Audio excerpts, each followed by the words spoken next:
Welcome to BL Hub.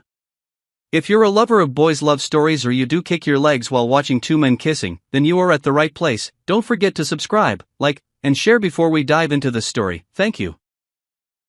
I never thought a single clinic error could shatter my carefully planned life and drag me into a world of danger, possession, and something that felt terrifyingly like love. My name is Elias Reed, 28, an overworked graphic designer living in a tiny apartment in downtown Chicago. For years I dreamed of having a child, someone to love unconditionally, someone who would make the long nights of freelancing feel worth it. Being a single omega in a society that still side-eyed male pregnancy didn't help, but I'd saved every penny for IVF at the prestigious Lakeview Fertility Clinic. I chose an anonymous alpha donor, strong genetics, healthy, no family history of disease. Perfect on paper. That morning in early spring, I sat in the sterile procedure room, heart hammering as Dr. Harlan prepared the syringe. "Everything looks good, Mr. Reed," he said with his usual calm smile. "We're using donor sample 47AX. You'll be pregnant in no time." I nodded, too nervous to speak. The procedure was quick, painless, and over in minutes. I left the clinic floating on hope, already imagining tiny kicks and nursery colors. 6 weeks later, 2 pink lines stared back at me from the test. I cried in my bathroom, equal parts joy and terror. I was going to be a father. Then, at my 8-week ultrasound, everything unraveled. Dr. Harlan called me in personally, his face pale. He closed the door and sat across from me, hands clasped tight. "Elias, there's been a terrible mistake." My stomach dropped. What kind of mistake? The sample used, it wasn't 47AX. He swallowed hard. "Due to a labeling error in the cryolab, you received sample 19VK. I blinked. "So, switch the donor records. It's still anonymous, right?" He shook his head slowly. 19VK isn't from our anonymous bank. It belongs to a private client who paid an extraordinary fee for absolute privacy and exclusive rights. He's not someone we can simply inform of the error." "Who is he?" My voice came out smaller than I intended. Dr. Harlan hesitated longer than I'd ever seen him hesitate. "His name is Victor Kane." The room spun. Everyone in Chicago knew that name, even people who pretended they didn't. Victor Kane, head of the Kane family. Ruthless, powerful, untouchable. The kind of alpha who owned half the city and made the other half disappear when it suited him. "You used a mafia boss's sperm, by mistake?" I whispered. Harlan looked ready to be sick. "We're doing everything to contain this. He doesn't know yet. We're prepared to offer you compensation, relocation." I stood up so fast the chair rolled backward. "Compensation? You think money fixes this? I'm carrying his child." I stormed out before he could answer, heart pounding in my ears. That night I packed a single duffel bag, withdrew every cent from my savings, and bought a bus ticket to anywhere that wasn't Chicago. I made it 3 states away before the black SUVs found me. It was late, raining hard, at a rundown motel off I-80 in Iowa. I was heating instant noodles in the microwave when someone knocked. 3 sharp, commanding raps. My blood turned to ice. No one knew I was here. I didn't open the door. I didn't need to. The lock clicked, professionally picked in seconds, and the door swung inward. 3 men in dark suits stepped aside, and he walked in. Victor Kane was taller than photos suggested, broader too, filling the doorway like a storm cloud. Black hair slicked back, sharp cheekbones, eyes the cold gray of gunmetal. He wore an immaculate charcoal suit that probably cost more than my annual salary. Rain dotted his shoulders, but he looked untouched by the weather, untouchable by everything. His gaze swept the room and landed on me. "Elias Reed," he said, voice low and smooth like expensive whiskey over ice. An alpha voice, impossible to ignore, designed to make omegas kneel without realizing they were doing it. I backed up until my calves hit the bed. "How did you find me?" A faint curve touched his mouth, not quite a smile. "I have resources." Behind him, his men closed the door and stood guard. We were alone in every way that mattered. He stepped closer, scent hitting me like a wave. Cedar, gun oil, something dark and electric. My knees weakened against my will. Pregnancy hormones were already making me sensitive to alpha pheromones, and his were overwhelming. "You're carrying my child," he said. Not a question. I lifted my chin, clutching the edge of the dresser. It was a mistake. The clinic screwed up. I didn't know whose sample it was. "I know." His eyes dropped to my stomach, still flat, but he looked at it like he could already see the swell. But biology doesn't care about mistakes. My pulse thundered. "What do you want?" He closed the distance in 2 strides, stopping just short of touching me. Up close he was even more intimidating, beautiful in a lethal way. A faint scar cut through his left eyebrow. His scent wrapped around me, making it hard to think. "I want what's mine," he said quietly. "Both of you." I swallowed. "I'm not anyone's property." His gaze flicked back to my face, something dangerous and possessive flaring in those gray eyes. "You are now." He reached out slowly, giving me every chance to pull away. I couldn't. His large hand settled over my abdomen, palm warm through my thin t-shirt. The touch was gentle, almost reverent, but the weight of it pinned me in place more effectively than force ever could. And his touch said, I shivered, torn between fear and a traitorous spark of heat low in my belly.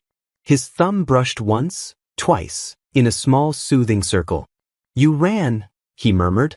"That was foolish." I was scared. "You should be." His voice dropped. "But not of me harming you. Never that." He leaned in until his lips nearly brushed my ear. "I'm taking you home, Elias, where you and our child will be safe, protected, loved." My breath hitched. "But from a man like him?" Before I could answer, he straightened and nodded to his men. One stepped forward with a thick winter coat, clearly bought for me. Victor took it and draped it over my shoulders himself, fingers lingering at my throat. "No more running," he said. It wasn't a request. I looked up into those storm-gray eyes and realized with a sinking heart that my life, the quiet, independent one-eyed built, was over. In its place was something darker, infinitely more dangerous. And, goddess help me, something inside me whispered that I might not want to escape it at all. The drive back to Chicago took 4 hours, but it felt like minutes. I sat in the back of a black armored Escalade, Victor beside me, silent and unreadable. His thigh brushed mine every time the car swayed, sending sparks through the fabric between us. I kept my hands folded protectively over my stomach, staring out the tinted window as cornfields blurred into suburbs and then skyscrapers. No one spoke. The 2 men in the front seat might as well have been statues. Victor didn't touch me again after that first possessive hand on my belly in the motel, but his presence filled the entire vehicle, warm, heavy, inescapable. When we reached the city, the car didn't head toward my old neighborhood. It turned north, toward the Gold Coast, and pulled into an underground garage beneath a sleek glass tower I'd only ever seen in magazines.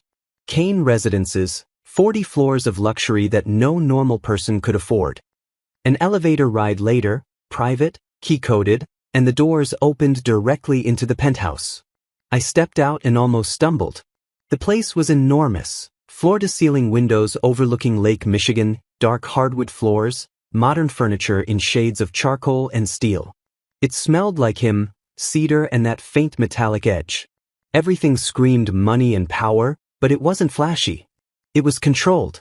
Precise. Like the man himself. "Welcome home," Victor said behind me. I spun around. "This isn't my home." His eyes narrowed slightly. "It is now." He shrugged off his suit jacket, handed it to one of the silent guards who had followed us up, and loosened his tie. The simple motion made my mouth dry. He moved like someone who knew exactly how much space he owned in any room. "Come," he said, gesturing toward a hallway. "You need rest." I didn't move. "I need answers. What happens now? You can't just kidnap me and—" "I didn't kidnap you." His voice stayed calm, but there was steel beneath it. "I retrieved what belongs to me.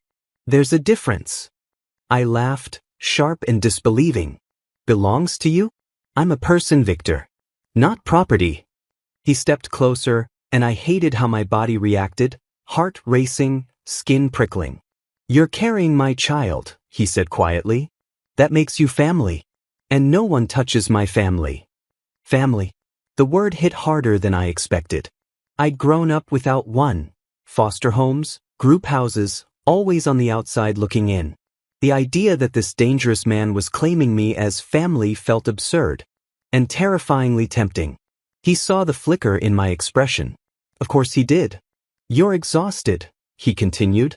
"You've been running on fear and cheap diner food for days. Let me take care of you." I wanted to argue, but my body betrayed me. A wave of nausea rolled through me, morning sickness hitting at the worst possible moment. I pressed a hand to my mouth. Victor was there in an instant, one strong arm around my waist, guiding me down the hall before I could protest. He pushed open a door to a bedroom that was easily twice the size of my old apartment. Soft grays, massive bed, another wall of windows. He sat me on the edge of the mattress and disappeared into the attached bathroom, returning with a cool, damp cloth. He knelt in front of me, Victor Kane on his knees, and pressed the cloth to my forehead. The gentleness undid me more than any show of power could have. "Breathe," he murmured. "In through the nose, out through the mouth." I obeyed without thinking. After a minute the nausea eased. "Better." I nodded, throat tight. He stayed there, gray eyes searching mine. "I have a private doctor coming tomorrow. Best in the city. She'll confirm everything is healthy." "I already have an OB-GYN, I managed. "Not anymore." He said it softly, but it wasn't negotiable. I pulled the cloth away. "You can't just erase my life." "I'm not erasing it. I'm protecting it." He stood, towering over me again. "There are people who would use you to get to me if they knew. Rivals. Enemies. The clinic's mistake has already leaked. I made sure of that after I found out. Now everyone believes I chose you deliberately. That you're under my protection. It's the only way to keep you safe." My blood chilled. "You spread the rumor on purpose?" He didn't even blink. "Yes." I stared at him, anger warring with a strange, reluctant gratitude. He was ruthless, but he was shielding me in the only way he knew how. He turned to leave. "Bathroom is through there. Closet has clothes in your size. Food will be brought up shortly. Rest." "Wait." The word slipped out before I could stop it. He paused in the doorway. "What about us?" I asked, voice small.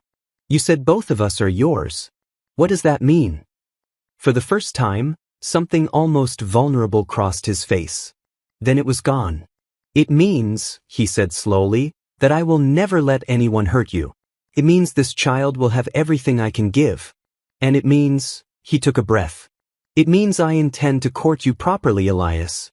Not because biology forces it, but because the moment I saw you in that motel, something in me recognized you." My heart stuttered.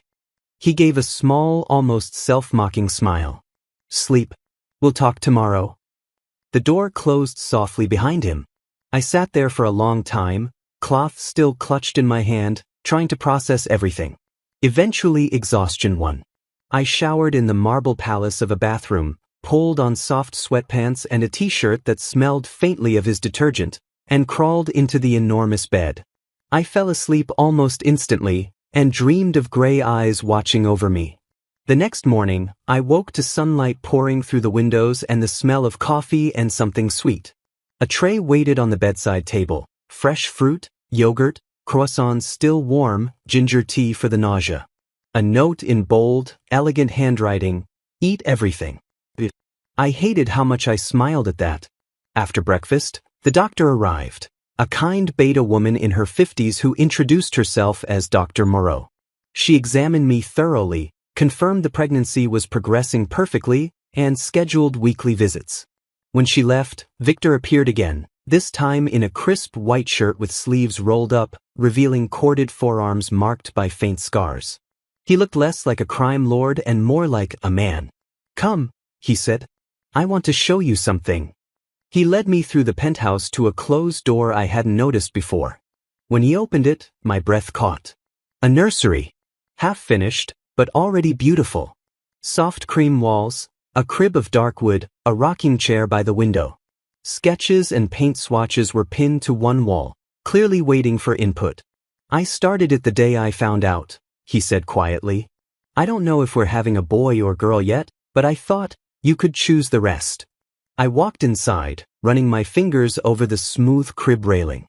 You did this before you even met me? I knew I'd bring you here. Simple. Certain. Emotion clogged my throat. No one had ever built anything for me before. He stepped behind me, not touching, but close enough that I felt his warmth. Whatever you want, Elias. Colors, themes, toys. All of it. I turned to face him. We were inches apart. His scent wrapped around me again, stronger now, soothing something anxious inside. Why are you being so kind? I whispered. His hand lifted slowly, giving me time to pull away. When I didn't, he cupped my cheek, thumb brushing my skin. Because you're carrying the most precious thing in the world to me. And because, his voice roughened. Because I want you to choose me. Not fear me. My pulse thundered. He leaned in, eyes searching mine for permission. I didn't stop him. The kiss was soft at first, testing, almost reverent. Then deeper, his lips firm and warm, tasting faintly of coffee. My hands found his chest, gripping his shirt as he angled his head, drawing me closer. Heat bloomed low in my belly, a slow, sweet ache that had nothing to do with fear. When he pulled back, we were both breathing harder. Choose me, he whispered against my lips. Let me prove I can be good for you. I didn't answer, couldn't. But I didn't pull away either. And that, I realized, was already an answer. 3 weeks passed in a blur of luxury and quiet tension. I woke every morning in that massive bed, sunlight streaming over the lake, Victor's scent still lingering on the pillows even when he wasn't there. He was gone most nights, business, he said vaguely, and returned in the early hours. I'd hear the elevator, the soft click of his shoes on hardwood, the shower running.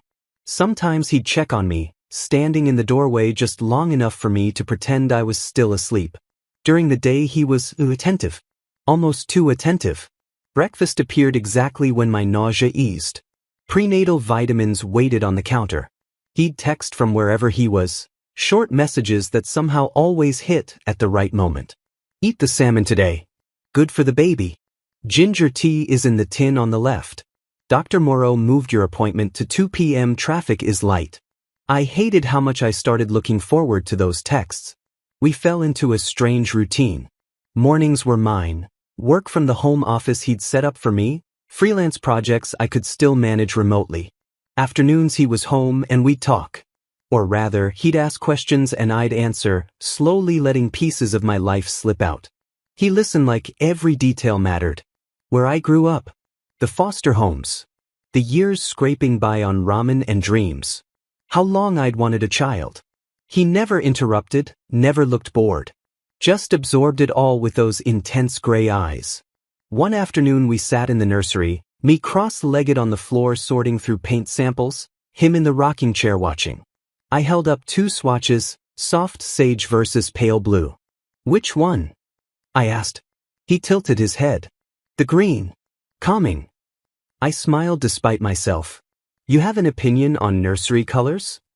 I have opinions on everything that concerns you and our child. He said it so matter-of-factly my heart did a stupid flip. I set the samples down. You keep saying our child.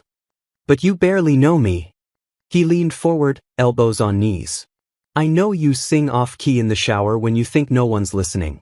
I know you steal my hoodies because they smell like me and it helps the nausea. I know you trace your stomach when you think I'm not looking, like you're already in love with the life inside you. His voice dropped.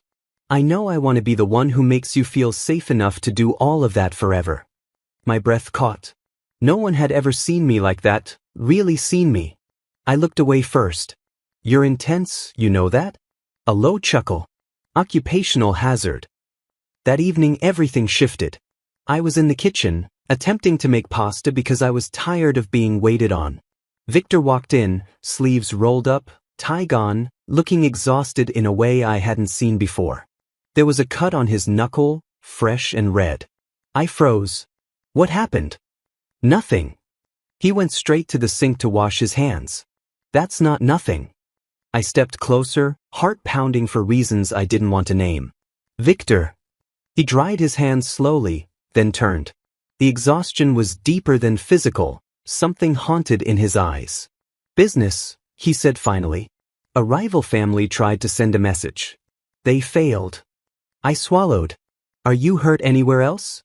He shook his head. Without thinking, I reached for his hand, turning it palm up to examine the cut. It wasn't deep, but it must have stung. I grabbed the first aid kit from the drawer, he'd stocked it the first week I was here, and cleaned it gently. He watched me the entire time, unmoving. "You don't have to do this alone," I said quietly. "Whatever it is you do out there, you don't have to carry it all." His fingers curled slightly, brushing mine. "You don't know what you're offering." "Maybe not. But I know what it's like to feel alone." Something cracked in his expression, raw, unguarded. He pulled me closer until I stood between his legs, his hands settling on my hips.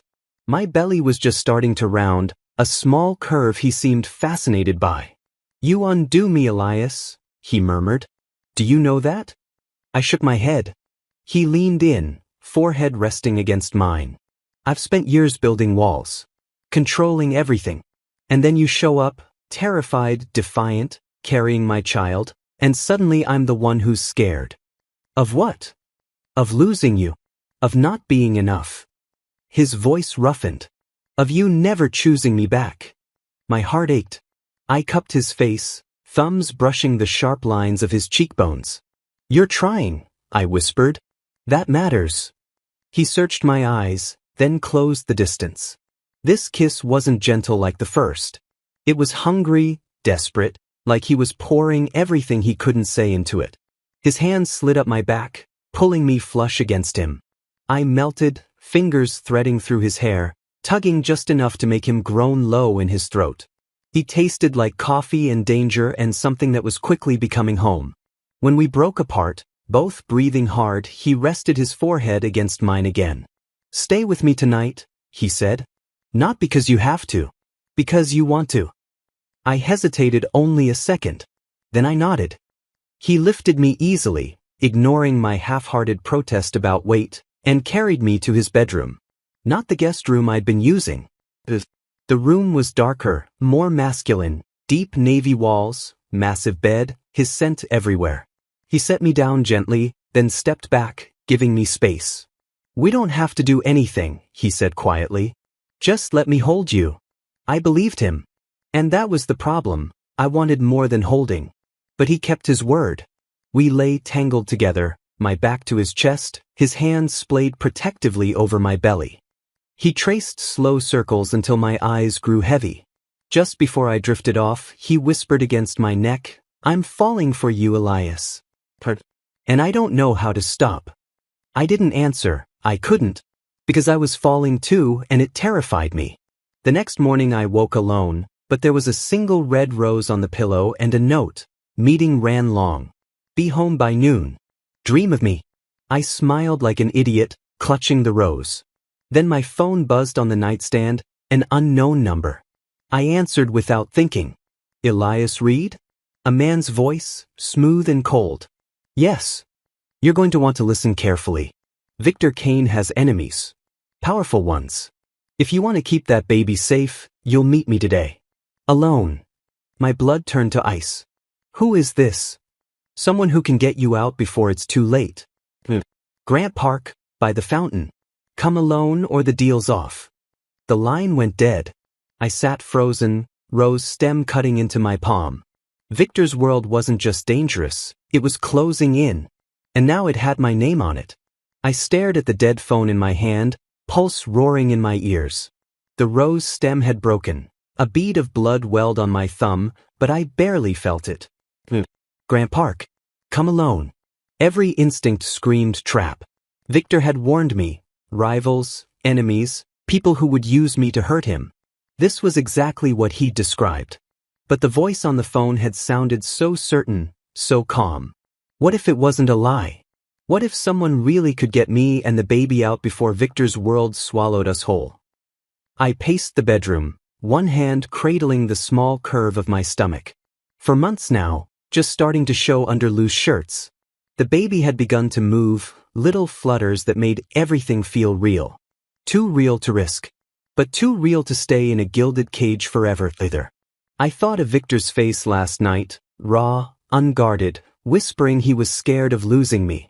I thought of the nursery, the rose, the way he kissed my temple when he thought I was asleep. He was trying.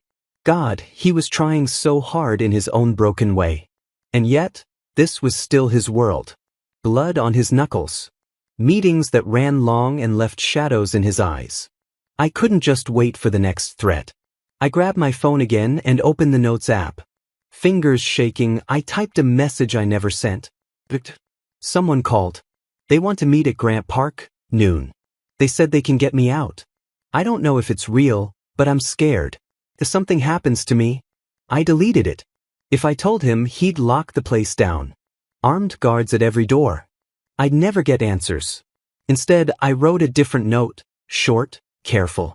Gone for a walk to clear my head. Needed air. Back soon. Don't worry. I left it on the kitchen island, waited under the rose vase. Then I pulled on a hoodie. His hoodie, the one that swallowed me and smelled like safety, and slipped out. The elevator required a code. I'd watched him punch it in a dozen times. 0819. His birthday, he'd admitted once with a wry smile. It worked. Doors slid open to the garage. One of the guards, Marcus, the quiet one who sometimes brought me extra ginger tea, looked up from his newspaper. Mr. Reed? Mr. Kane said. Tell him I went for a walk. I cut in, forcing calm into my voice. Doctor said fresh air is good for the baby. Marcus hesitated, then nodded slowly. I'll drive you. No, too sharp. I softened it. I need to be alone for a bit. Please. He didn't like it. I saw it in the tightening of his jaw, but Victor had apparently given orders not to crowd me. Marcus let me go. I took a cab downtown, heart hammering the whole ride. Grant Park was busy despite the chill. Tourists at Buckingham Fountain, runners on the paths, office workers on lunch breaks. I stood by the fountain as instructed, wind whipping off the lake, hoodie pulled up. 11:58. A man approached from the east path. Mid-40s, expensive coat, salt and pepper hair. He looked normal, like a lawyer or financier. Not the scarred thug I'd half expected. Elias Reed? He asked, voice matching the phone. I nodded, hand instinctively protecting my stomach. He smiled, but it didn't reach his eyes. Smart of you to come. I'm Lawrence Hale. I represent interests that would rather see Victor Kane weakened. My throat tightened. You want to use me as leverage. Blunt. I like that. He gestured to a bench. Sit. We don't have much time. I didn't sit. Say what you came to say. Fine. He shrugged. Kane's enemies are circling. Word is he's distracted, soft, because of you and the child. We're prepared to offer you protection, new identities, enough money to disappear anywhere in the world. All you have to do is come with me now. The baby stays safe. You stay safe. And if I say no?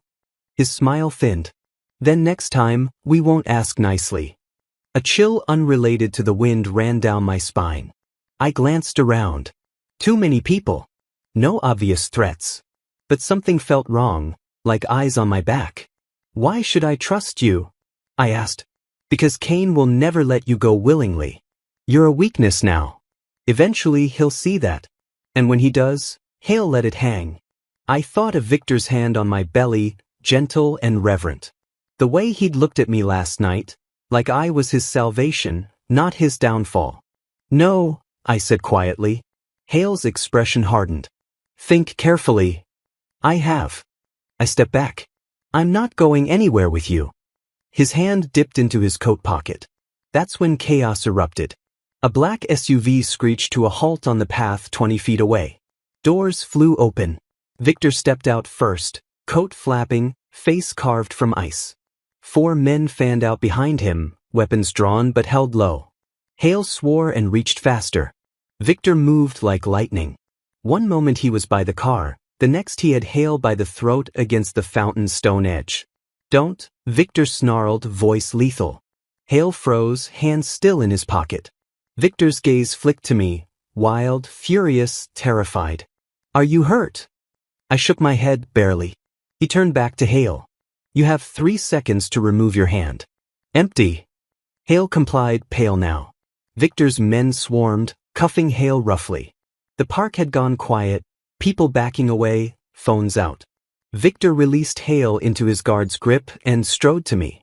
He didn't speak, just pulled me into his arms, crushing me against his chest. One hand cupped the back of my head, the other splayed over my stomach like a shield. "I've got you," he whispered fiercely. "I've got you both." I clung to him, shaking. "I'm sorry. The note, I didn't."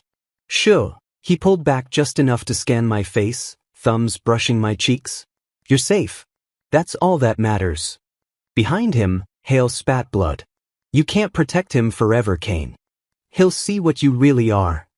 Victor didn't even look at him. "Take him to the warehouse," he told his men. "I'll deal with him later." They dragged Hale away. Victor guided me to the SUV, arm locked around my waist like he'd never let go again. Inside, he pulled me onto his lap, burying his face in my neck. "You left," he said, voice ragged. "I came home and saw the note and He broke off, holding me tighter. "I've never been that scared in my life." "I thought maybe someone could help us escape," I admitted. "I didn't know if I could trust." "You can trust me." He pulled back, gray eyes fierce. "Always. I will burn the city down before I let anyone touch you." I cupped his face. I know now." He kissed me then, hard, desperate, claiming. I kissed him back with everything I had, pouring apology and relief and something deeper into it. His hands framed my belly, gentle even in the storm. When we broke apart, he rested his forehead against mine. "No more running," he said. "No more running," I echoed. He carried me all the way up to the penthouse himself, ignoring the elevator's weight limit, ignoring everything but getting me home. Once inside, he set me on the couch and knelt in front of me, hands on my knees. "Marry me." The words hung in the air. I blinked. "What?" "Marry me." His voice was steady now, but his eyes, God, his eyes were pleading. "Not because of the baby. Not because of this mess. Because I can't breathe without you anymore. Because I want you beside me every day, every night, for the rest of my life." My heart stopped, then raced. "Victor, I know it's fast. I know my world is dangerous. But I swear on everything I am, I will protect you. I will love you. I will spend every day proving I'm worthy of you." Tears blurred my vision. He reached into his pocket and pulled out a small black box. Inside was a simple platinum band with a single flawless diamond, elegant, understated. "Perfect. I bought it 2 weeks ago," he admitted quietly. "Been carrying it ever since, waiting for the right moment. This isn't how I planned it, but..." "Yes." He froze. "Yes," I repeated, laughing through tears. "Yes, I'll marry you." The smile that broke across his face was the most beautiful thing I'd ever seen. He slid the ring on my finger with shaking hands, then kissed me, slow, deep, full of promise. When he pulled back, he whispered against my lips, "You've made me the happiest man alive, Elias Reed." Soon to be Kane. And for the first time, the name didn't scare me at all. The ring on my finger caught the light every time I moved, a constant reminder that I'd said yes. Yes to Victor Kane. Yes to a life I never imagined. We didn't waste time. Victor wanted the wedding small and immediate, family only, which for him meant a handful of trusted lieutenants and their partners. No press, no spectacle. Just us, vows, and the lake glittering 40 floors below. I thought the danger had passed with Hale's arrest. I was wrong. 2 days after the proposal, Victor came home late again. Later than usual. The elevator dinged at 2 a.m., and I was waiting in the living room, wrapped in one of his shirts, unable to sleep. He stepped out looking like he'd walked through hell. Suit, jacket gone, white shirt splattered with dark stains, knuckles raw. His face was grim, eyes haunted. I stood. "Victor?" He didn't answer at first. Just crossed the room and pulled me into his arms, holding me so tightly I could feel his heart racing.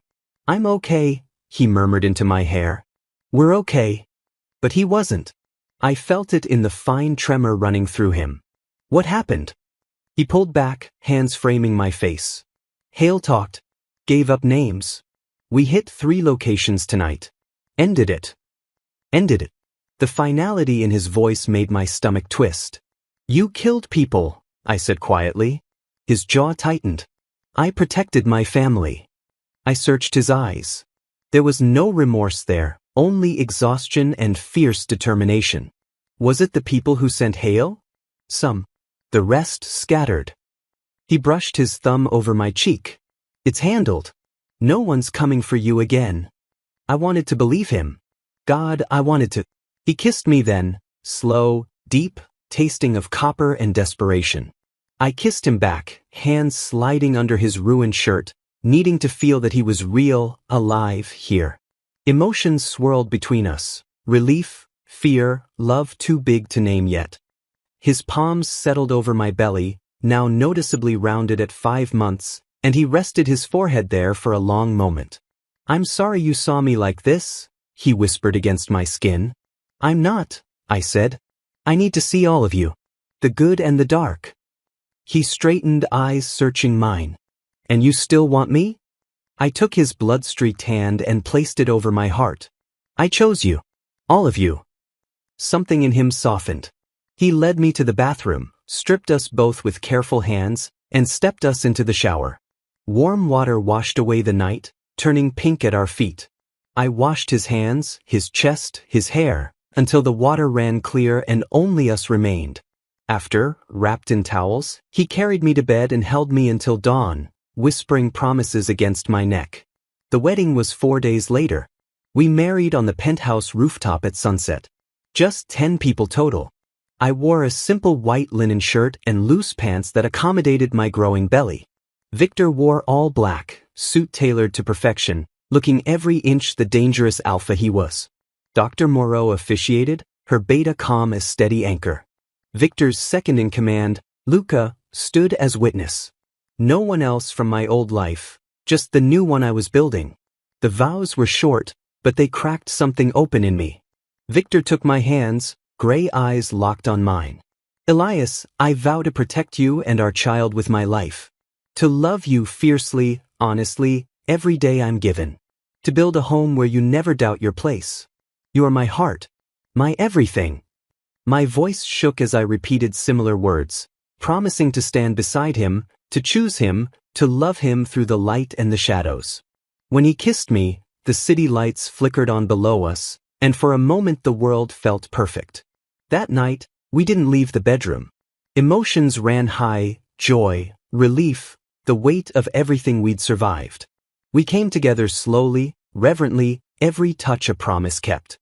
His hands worshipped the curve of my belly, lips brushing the spot where our child grew. I felt cherished, claimed, loved in a way I'd never known was possible. Afterward, tangled in sheets, he traced the ring on my finger. Mrs. Kane, he murmured, smiling softly. Mr. Kane, I answered, and he laughed, low, warm, real. I fell asleep thinking nothing could touch us now. I was wrong again. 3 weeks later, at my 20-week scan, Dr. Moreau's face changed. The ultrasound room was quiet except for the steady thump of our baby's heartbeat. Victor held my hand, eyes fixed on the screen as the wand moved over my gelled stomach. There's the head, Dr. Moreau said, smiling. Arms, legs, everything looks perfect. Then she paused, frowned. What is it? Victor's grip tightened. She adjusted the wand, zooming in. There's something. A shadow near the placenta. I'd like to do a more detailed scan. My heart dropped. Victor's voice was deadly calm. Explain. It could be nothing, she said quickly. A cyst, a calcification. But it could also be placental abruption starting early. We need to monitor closely. Bed rest, possibly. No stress. No stress. In our life. We left the clinic in silence. In the car, Victor pulled me across the seat and into his lap. We'll get the best doctors, he said fiercely. Whatever it takes. I nodded against his chest, fear clawing at me. That night, he canceled everything. Meetings, trips, all of it. He moved his work to the penthouse, set up a hospital bed in our room just in case, hired 2 private nurses to rotate shifts. I tried to protest. You can't stop living because... I can, he cut in. And I will. You and the baby come first. Always. The next days blurred into cautious routine. I stayed horizontal most of the time, reading, working on my laptop when I could. Victor was never far, bringing meals, rubbing my feet, reading baby books aloud in that deep voice that made me tear up for no reason. One afternoon, he lay beside me, hand on my belly, feeling the baby kick. Strong, he said, odd. Like you. I smiled. Or like you. He kissed my temple. We're going to be okay. But late that night, pain woke me, sharp, low cramps that stole my breath. Victor, I gasped. He was up instantly, lights on, phone in hand. Nurse. Now. Within minutes the room filled, nurses, Dr. Moreau arriving in record time. They checked vitals, did another ultrasound. Early abruption, Dr. Moreau confirmed quietly. We need to get him to the hospital. Now. Victor didn't hesitate. He carried me to the elevator himself, barking orders into his phone the whole way. In the ambulance, he held my hand, face pale but steady. I'm here, he kept saying. I've got you. At the hospital, they rushed me into surgery, emergency C-section. The baby was in distress. The last thing I remember is Victor leaning over me, eyes wet, kissing my forehead. I love you, he whispered. Come back to me. Then darkness. When I woke, everything hurt. Monitors beeped. Sunlight slanted through blinds. Victor was there, slumped in a chair, still in scrubs, face drawn with exhaustion. But when my eyes opened, he was at my side in an instant. Elias. His voice cracked. The baby. I croaked. He smiled through tears. Perfect. A boy. 6 pounds, strong lungs. He's in the NICU just for monitoring, but he's breathing on his own. I started crying, relief so big it hurt. Victor climbed carefully onto the bed, gathering me against him. You did it, he whispered. You're both here. You're both mine. Hours later, they brought our son to us, tiny, perfect, dark hair like his father's. Victor held him first, hands shaking, eyes full of wonder. Then he placed him in my arms. Hello, little one, I whispered. Victor leaned over us both, kissing my temple, then the baby's head. We made it, he said quietly. All 3 of us. And in that moment, with our son between us and danger finally, truly behind us, I believed him. 2 years later, I stood at the nursery window watching our son sleep. Alexander, Alex for short, curled on his side, one tiny fist tucked under his cheek, dark hair tousled just like his father's. At 22 months, he was all energy and mischief when awake, gray eyes that saw everything, a laugh that filled the entire penthouse, and a stubborn streak that was 100% Victor. The door opened softly behind me. I didn't turn, I didn't need to. I felt him before his arms slid around my waist, his broad chest pressing to my back, chin resting on my shoulder. He's out cold, Victor murmured, voice low and warm. Finally wore himself down at the park. I smiled. He ran you ragged, didn't he? Worth every second. Victor's hand splayed over my stomach, flat again now, though not for long if the test I'd taken this morning was right. His thumb traced lazy circles through my shirt. You're quiet tonight. Just thinking. About. How impossible this all felt once. I turned in his arms, looking up at him. The years had only made him more beautiful, sharp lines softened by laugh lines around his eyes, the scar through his eyebrows silvered now. He wore a simple black t-shirt and sweatpants, hair still damp from his shower, looking every bit the devoted father instead of the feared alpha who once ruled Chicago's shadows. He'd stepped back from most of the family business after Alex was born. Not out completely, old habits and old enemies died hard, but enough that blood no longer stained his hands. Luca ran day-to-day operations now. Victor focused on legitimate ventures, real estate, tech investments, anything that kept him home by dinner. Impossible? He echoed, brushing a strand of hair from my face. I nodded. A clinic mistake. A mafia boss tracking me down. Me saying yes to all of it. I lifted my left hand, where the platinum band still gleamed beside a new eternity ring he'd added on our first anniversary. Sometimes I wake up and think I dreamed it. His eyes softened. He took my hand, kissing the ring, then my palm, then the inside of my wrist, slow, deliberate touches that still made my pulse race after all this time. You didn't dream it, he said. I did. Every night before you, I dreamed of someone who would look at me like I was more than the name. Someone who would choose me anyway. He leaned in, lips brushing mine. And then you walked into my life, terrified, fierce, carrying my future in your belly, and made every dream real. I melted into the kiss, arms winding around his neck. It started gentle, familiar, the way years of love had shaped us. Then deeper, heat flaring like it always did, his hands sliding down to grip my hips, pulling me flush against him. I felt the low rumble in his chest, the way his scent intensified, wrapping around me like a claim that never faded. We broke apart only when a sleepy voice crackled over the baby monitor. Dada, water? Victor chuckled against my mouth. Duty calls. He went to Alex first, of course. I watched from the doorway as he lifted our son, settled him against his shoulder, and carried him to the kitchen for a sip of water. Alex's head lolled sleepily, one small hand fisted in Victor's shirt. Back in the nursery, Victor tucked him in again, pressing a kiss to his forehead. Sleep, Malish, he whispered in Russian, the language he used for lullabies and secrets. When he returned to me, he closed the nursery door softly and backed me against the hallway wall. Now, he said, voice roughened, where were we? I grinned. You were being unbearably romantic. That's a complaint? Never. He kissed me again, slower this time, savoring.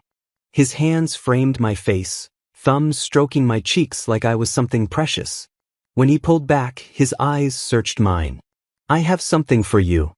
He led me to our bedroom, where a small velvet box waited on the dresser.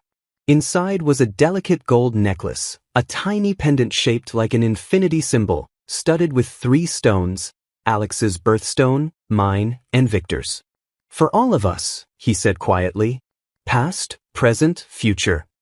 I turned, lifting my hair so he could clasp it. His fingers lingered at my nape, then slid down my spine. There's one more thing. I took his hand and placed it over my stomach. I took a test this morning. His breath caught. Eyes widened. Then the biggest, most unguarded smile broke across his face. Another one? I nodded, tears pricking. He dropped to his knees right there, pressing his lips to my stomach in silent thanks. When he looked up, his eyes were wet. You give me everything, he whispered. Every day, you give me more than I deserve. I threaded my fingers through his hair. We give each other everything. He stood and scooped me up, carrying me to our bed like he had that first night I'd stayed in his room. We came together slowly, emotions running deeper than heat, love, gratitude, the quiet joy of a life we'd fought for. Every touch was a promise renewed, every sigh a vow kept. After, lying tangled and sated, he traced the necklace at my throat. Doctor used my sperm by mistake, he murmured, lips curving. Best mistake anyone ever made. I laughed softly. I ran from you. And I chased. He kissed my shoulder. I'd chase you across the world again, Elias Kane. Every time. I turned to face him, nose brushing his. You don't have to chase anymore. I'm right here. Forever. His gray eyes shone. Forever, he echoed. Outside, the city lights glittered below us. Chicago, once a place of fear, now simply home. Inside, our son slept safely down the hall, another life already growing between us, and the man who'd once claimed me as his held me like I was his entire world. Because I was. And he was mine. The mistake that started it all had become the greatest love I'd ever known. Forever claimed. Forever his. Forever ours. Thank you everyone for watching. I also want to hear your thoughts about this story, and as you do so, don't forget to subscribe, like and share for more amazing BL stories.